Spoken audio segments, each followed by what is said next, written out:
especially the DOT inspection week coming up. Get that preventative maintenance done on your truck, you guys, like especially with used prices being what they are. If a new truck isn't in your cards this year, how do we increase the longevity of our current unit to keep them rolling? And that's what it is. As my dad said, who maintained his own truck for 40 years, it's always going to be the little things that are going to keep your truck rolling and to not oversee the importance of keeping those PMs and everything up there and running with that. So again, that's at ttnews.com. Next article is coming from have you heard of the JOC before? No, I'm just Yeah, kidding. that's pretty good. It's from the JOC. Is no large disruption from China post-lockdown surge, DSV CEO says. And this is an article that was put out the other day. An expected surge in volume when COVID lockdowns are lifted in China's key manufacturing areas and factories quickly resume production will not cause major disruptions in the U.S. and North America, the CEO of Forwarder DSV said on Wednesday. He said his people in China are expecting a surge in volume because there's a lot of demand that is built up, said Bjorn Anderson in an interview with the JOC. He's like, you can't say it will be 100% smooth, but I do not expect a large disruption of volumes coming in from Europe to the US in 2 or 3 months from now. That DSV followed Kuhn and Nagel in reporting highly profitable first quarters, with Anderson enthusing over the 3-month performance, alternately labeling it as super strong, stellar, and extraordinarily strong. What is it like? Again, I'm no expert on some of this stuff, but it's like, so DSV, major forwarder, Kuhn and Nagel obviously does a lot of that.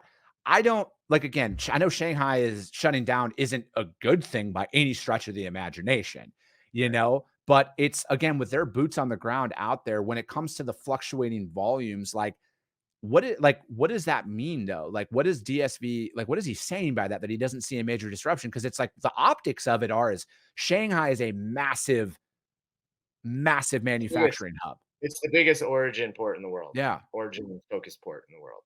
I mean, Singapore is bigger, but it's a transshipment port. So that means, Yeah. It's feeding into, from other destinations and collecting in Singapore and going out. Shanghai is the biggest manufacturing oriented port or export port in the world. So I will say a couple things. And I don't want to try to get into his head at all. Because he has his own thoughts about this. And like you said, they have more people on the ground than a lot of the people that are out there opining about what is going on in China.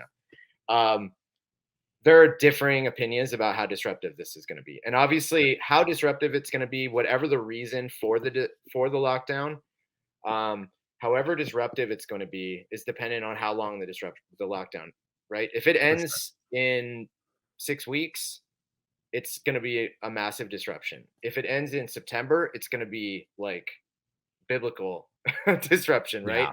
So in the short term, I think everybody, is sort of in the same boat of, all right, well, once it opens, there's just going to be this flood of orders. And how is the sort of Transpac lane going to handle that? And specifically, how are West Coast ports going to handle that? Kind of diminished volume now, and then everything coming right as peak season is coming. So that's a huge headache. I think what he is saying is that the ability of the system to manage this is in place.